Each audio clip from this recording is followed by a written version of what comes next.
मधुबनी शहर के गौशाला चौक स्थित ऐतिहासिक गौशाला परिसर का निरीक्षण सदर अनुमंडल पदाधिकारी चंदन कुमार झा ने किया। उन्होंने अतिक्रमण और अव्यवस्था पर चिंता जताते हुए स्पष्ट निर्देश दिया कि गौशाला की जमीन से अतिक्रमण शीघ्र हटाया जाएगा।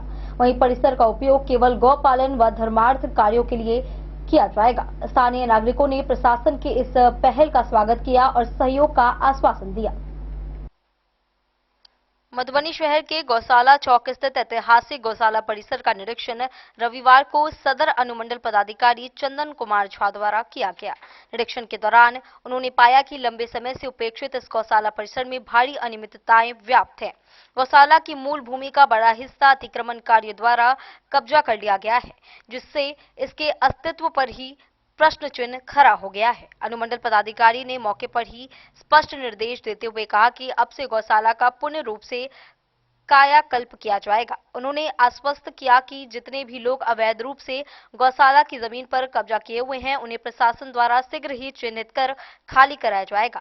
साथ ही उन्होंने कहा कि गौशाला परिसर का उपयोग उसके मूल उद्देश्य गौपालन एवं धर्मार्थ कार्यों के लिए होना चाहिए। निरीक्षण के समय स्थानीय लोगों की भारी भीड़ एकत्रित रही। उपस्थित नागरिकों ने अनुमंडल पदाधिकारी के समक्ष अपनी चिंताएं व्यक्त की और गौशाला की वर्तमान स्थिति पर चर्चा की गई। लोगों ने बताया कि अतिक्रमण के कारण गौशाला का स्वरूप नष्ट हो रहा है तथा पशुओं के लिए समुचित व्यवस्था भी संभव नहीं हो पा रही है।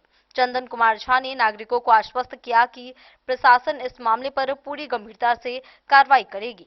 उन्होंने लोगों से सहयोग की अपील करते हुए कहा कि सार्वजनिक संपत्ति की सुरक्षा प्रत्येक नागरिक का दायित्व है। गौशाला परिसर के निरीक्षण और इसके कायाकल्प के निर्णय से स्थानीय निवासियों में संतोष की भावना देखी गई। लोगों ने आशा व्यक्त की कि प्रशासन की पहल से न केवल गौशाला का संरक्षण होगा, बल्कि यह स्थल अपने मूल स्वरूप में पुनर्जीवित होकर भविष्य में समाज के लिए अधिक उपयोगी सिद्ध होगा। सर, गौशाला की जमीन अतिक्रमण है और यहाँ की व्यवस्था पूर्ण रूप से चरमराई हुई है। इस पे आपका क्या कहना है, क्योंकि गौशाला का पदेन अध्यक्ष एसडीओ साहब होते हैं। आज निरीक्षण के क्रम में उपाध्यक्ष द्वारा बताया गया और जो सेक्रेटरी और गौशाला समिति के जितने भी सदस्य हैं उनके द्वारा बताया गया है कि कुछ जमीन अतिक्रमित है, उसका लिस्ट बना के हम लोग उसको नोटिस करके जल्द से जल्द अविलंब इसका अतिक्रमण खाली कराएंगे। सर, आज आपके द्वारा जो निरीक्षण किया गया है, तो आप क्या कमियां नजर आई आपको? कमियां थोड़ा साफ सफाई की कमी है। रेगुलर स्टाफ बहाली करते हुए इसको साफ सफाई नियमित रूप से करें। भाड़े पे स्टाफ का कमी पाया गया है। यहाँ पे 2 ही स्टाफ हैं, जबकि क्षेत्र बड़ा है, तो और भी स्टाफ का प्रतिनियुक्त करते हुए उसको दैनिक वेजेस पे लेते हुए साफ सफाई की उत्तम व्यवस्था करने हेतु निर्देशित किया गया है। सरकारी अनुदान जो दिया जाता है गौशाला को, तो उसमें क्या कहते हैं सर? क्या चीज?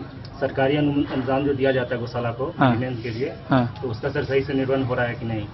वो अभी हम लोग देखेंगे, इनका अकाउंट बुला के एक अगली बैठक में देखेंगे इसका कि क्या इसका क्या क्या वो है। अध्यक्ष है, तो आपके द्वारा सर रेगुलर बेसिस पे निरीक्षण किया जा रहा है या? हाँ, रेगुलर बेसिस पे किया जा रहा है। ठीक है, थैंक यू सर। कहीं एक रत्ती नजर उठा देवे।